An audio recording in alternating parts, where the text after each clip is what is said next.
All right, everybody. So, welcome back to TKG. If you're new here, make sure to like, subscribe, follow for more content. I got you covered when it comes to anything video games.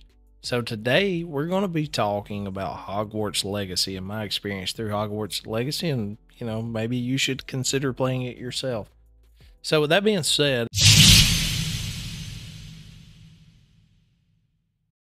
I do want to say that I am not a fan of Harry Potter, the Harry Potter books, the Harry Potter movies. I watched the movies. Yeah, I kind of enjoyed it, but at the same time, it wasn't, a huge, hey, this is something that I'm really, really interested in. So just be aware that if you're not a huge fan of Harry Potter or the lore behind Harry Potter, Hogwarts, Hogsmeade, all that stuff, then I'm not either. But the game itself, I thoroughly enjoyed, and if I had to rate it on a scale from 0 to 10, I would definitely have to give this game at least a 9.5. Um, for my experience from the graphics, from a graphics standpoint, the game looks amazing. From the lighting, the trees, the little dungeons and caves, and the castle, Hogsmeade, the little towns, villages, all that stuff. I mean, it looks wonderful from my perspective. And I'm on PS5, by the way, so I'm not on PC running any kind of special mods or anything like that. The gameplay that you're seeing right here is straight up PlayStation 5. So if you buy it on PS5, this is pretty much exactly what it's going to look like running it on a monitor, though. So either case, but um, with that being said, the gameplay itself is smooth. It is very smooth, very crisp. There's no kind of stutter or just feels it doesn't feel clunky or anything like that you see a lot of times in these big AAA games. It doesn't. Everything reacts in a great way. That's simply like the broom system. So you have the broom that you take flight, and you can fly around the castle, fly to different towns, villages, caves, wherever you may want to go throughout the map. It's open world, 100% open world. Once you get to a certain point in the game, you can pretty much go anywhere. So with that being said, like the broom system, so if I want to take flight on my broom, once I'm outside, I hold L1, mash circle, and I'm on the broom and I'm ready to go. Once I'm ready to land, I go straight down, get close to the ground, L1 circle, and it gets off the broom. It's a quick, easy process. Little stuff like that make a huge difference in players continuing to play the game. Okay, there's no huge animations or anything like that when it comes to different things, except for like your special abilities within like combat. So with that being said, let's get into combat. So combat is very, very smooth. I wouldn't expect it. Watching the gameplay from the release and stuff, it was kind of like, I don't know, man. It kind of looks like it could be a little clunky or just kind of like point and click and blah blah blah. It's a super simplistic system, and it just works with the game. I mean, it really does. It just works with the game. You have different types of spells and stuff you learn throughout the game, and you have to do certain stuff to unlock these spells. This game, you actually have to like play the game to unlock stuff, which is really cool to see. And in a game, a AAA game especially, you don't just buy the stuff. So either case, you've got, so like on PS5 you got this like R2 system. So like on the right side of the screen that you see there, you've got R2, and then there's all these spells around it, and you choose from these spells that you want to use by using your D-pad, right click, and then you look choose whatever spell you want to go within the circle, triangle, square, or X range. And then as you're, fighting or whatever, you would hold R2 and mash square or circle or triangle, whatever kind of spell you wanted to use. And then you have your typical spell casting, which is super simple. It just shoots out this little red ball of whatever these spells are. I'm not 100% sure. I don't know, a whole lot about the Harry Potter lore.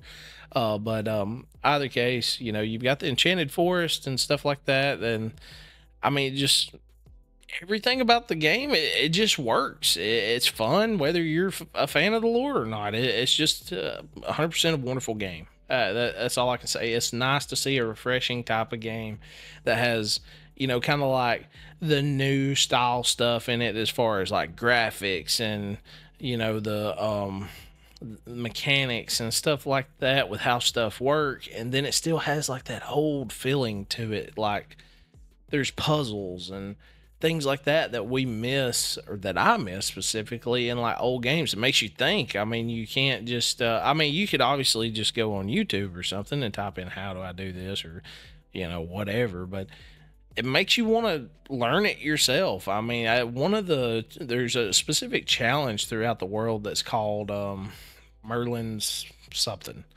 and it's these puzzles, and you put these puzzles together, and once you figure out how to do it, it unlocks these things. And honestly, I don't even know what you get out of it. Okay, it's just I enjoy doing the puzzle side of it because it makes you think. And with that being said, there's certain spells and stuff that you have to use, and to move these objects and to do specific things. You really got to think about it. There's no tutorial guide right there saying, hey, take this and move this over here, or there's 1 out of 3 that you've done. I mean, you've got to actually like pay attention and play the game, and it's fun. So that being said, you've heard me talk about the reward system as far as like the Merlin things.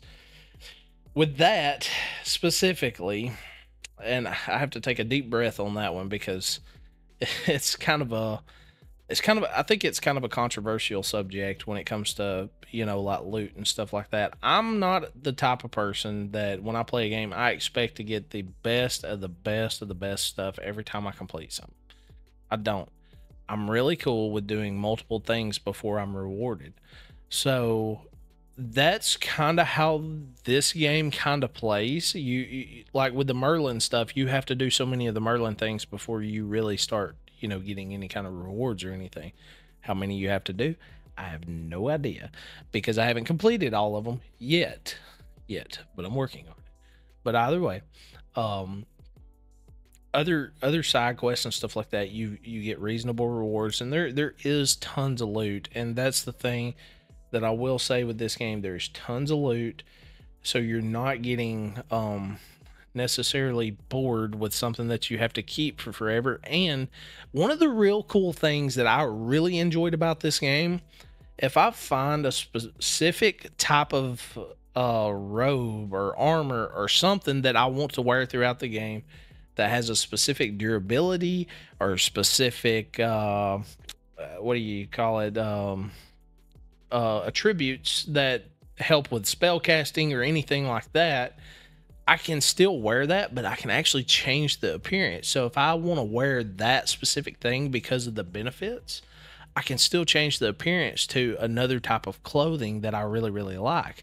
So that helps tremendously without the game. You're not running around looking like a goofball if you don't want to, and if you do, you can. There's hats, there's cloaks, there's trousers, there's boots and glasses and all kinds of stuff. So, and you throughout the game you start learning these little attributes. It's kind of like The Witcher 3. If you were like me when you jump in The Witcher 3, you was kind of just throwing on whatever you had, and you just went with it, and you start learning what these different pieces of clothing do for you, and then you can start putting the pieces together depending on how you build your character and stuff, and bam, before you know it, you're good. Now there is a skill tree. The skill tree is pretty neat. Basically, it enhances your magical abilities and potion making, and just multiple things. Your typical kind of leveling system that they have in a lot of these big games like this. But it is refreshing, I will say. It's not. You doesn't feel like once you unlock an ability or something like that it wasn't worth unlocking, if that makes sense. Even if it's something that you don't really use that much, you notice that unlocking aspect of it and what it does for the game, the gameplay actually. So that's really cool. That's really about it about Hogwarts Legacy. I think it's coming in somewhere around $40 on Steam, $35. PlayStation, I think it's on sale too, but honestly, if the game was still $70, it would definitely be worth it. It's got great content in it. There's cool little side things you can do, like capture these rare animals and stuff that I think was in like the Fantastic Beast kind of stuff. Not 100% learned on that stuff, but either way, you can catch these like cool creatures and keep them and do all different kinds of stuff. And then you've got you know, certain animals you can catch and fly and yada yada yada. It's just really cool, man. It's really really cool. So if you haven't played Hogwarts, you may want to consider playing Hogwarts. If you haven't subscribed here yet, you may want to consider subscribing, because I do all kinds of stuff when it comes to video games. So either way, guys, I hope you enjoy the review. If you have played Hogwarts and you really enjoyed it, drop a comment down below. If you played Hogwarts and you didn't enjoy it, let us know why down in the comments. And if you end up playing Hogwarts, come back to the channel and let us know exactly what you thought about it once you got done. I'll see you next time.